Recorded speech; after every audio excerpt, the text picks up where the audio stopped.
Sunguranete ni n'aba jeune bagiye hamwe ba associé hanyuma basaba financement muri payeje kugira batangure kugira ivy'inkwavu bwozi bw'inkwavu bashitse kwihangiro ryanye n'icubahiro mukuru w'igihugu.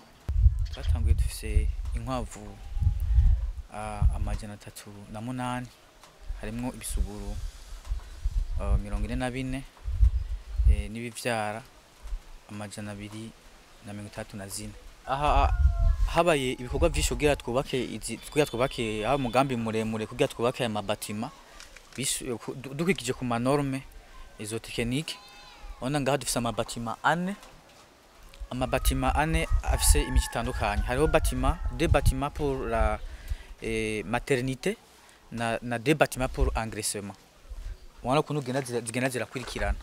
Twashatse kuva muri korora kama twifasa élevage traditionnel tuje muri élevage type moderne. Ikigo gishobora kwakira amabatima 2 y'inkwavu zivyara amajana 816. No kuvuga batima imwe ijamwo amajana 408. Hama izangresa ni twashanda muri engraissement itwa kwakira 2200 y'uburapero buja ku bwana buja kuba kubyangese bugeze kucuka tubukura muri maternité tutwara muri engraissement. Zigishika zashitse difise ibisuguru bya bifise 14 semaines ama femelle ayafise 12 semaines. Duce duharurira rero kugira ngo ona haciye amezi 3 guhera mu kwa mbere mu mpera z'ukwa mbere mu ntango z'ukwa kabiri. Rero twaciye tuzorora kugezaho zishike aho novuga ko mu gifasa age de se reproduire. Ama femelle tuyagira à 18 à 19 mois. Ama mâle ashobora kugira kwimya ama femelle à 22e mois. Gushika ubu amaze kuvuka ubukwavu 2200 ngo twimirije kugira sevra gucutsa. Aha muri tufise ama centre naisseur abiri y'inkwavu. Harimo iyi ya Sunguranete ni ya Sauveur iri Igitega. Rero iyi nayo nyene izo ifise imihangiro yo kudifiza inkwavu. Hari umugambi uri kurategurwa na payeje yo gucreya yo kuzokubaka ama micro centre naisseur pour chaque commune. Izo nkwavu zizova ngaha hanyuma umworozi bari ku mutumba zimushikire vyoroshe. Irya n'imiti mwabonye dukoresha kugira ngo tushobe kuvura habaye nk'ikibazo. Mugabo ntidushira imbere twe kuvura, dushira imbere gukinga.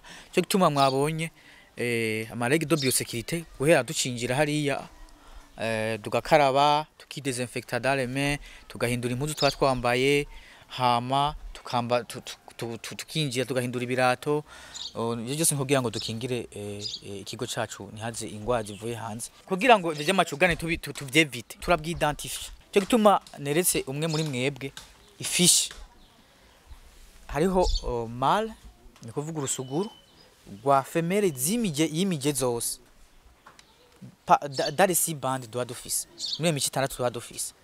Ni kuvuga ko yuko na femelle nyene kujya fiche ya femelle hariho fiche mâle na fiche femelle nayo nyene iriko la numéro de la mâle yimije ugo rukwavu.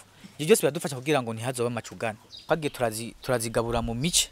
Bande ya mbere tuzodisevra ni kuvuga tuzodicutsa itariki 2 z'ukwa gatandatu. Bande ya mbere kuvuga chaque semaine tudicutsa ubukwavu abashobora kugura abashobora kuzohagura izindi tukazisigarana. Ni 2200 nayo babwiye ku kwezi tuzigaburira amagranire nayo nyine atandukanye kubera amagranire y'uburapero bucutse iziko zironsa y'amamare y'ibisuguru. Hama twebwe amakaja metallique irya systeme yo kurekorta amaganga ntayo tugira twe ni fosse ashikiramwe n'amaganga akavangana n'amase yavyo hanyuma ngo abahinga barabiravye ngo numwavu mwiza cyane bivanganye turagira iyo gukura mwayo mase. Hariho systeme yo kuyakurayo izo bijejwe bazoza bakadukura ayo mase hanyuma tukatugira ikintu ta vide sanitaire kuvuga dukurayo ibikoko hanyuma tugasubira tukahategura neza. Ukeneye kugura amase azoza tumweta atuguriye hanyuma twara. Hari n'abamaze kuza kutubaza imigambi dufise akazoza nuko dushaka kwagura ikigo. Iyo migambi tuko twategura kubera inkwavu zivuka ku rugero runini cyane, hazogera igihe tutazoshobora kuronka inkwavu zikiga mu hano hantu, tukaturondera tuguma twagura espace, donc les zones d'élevage, donc ahantu twororera.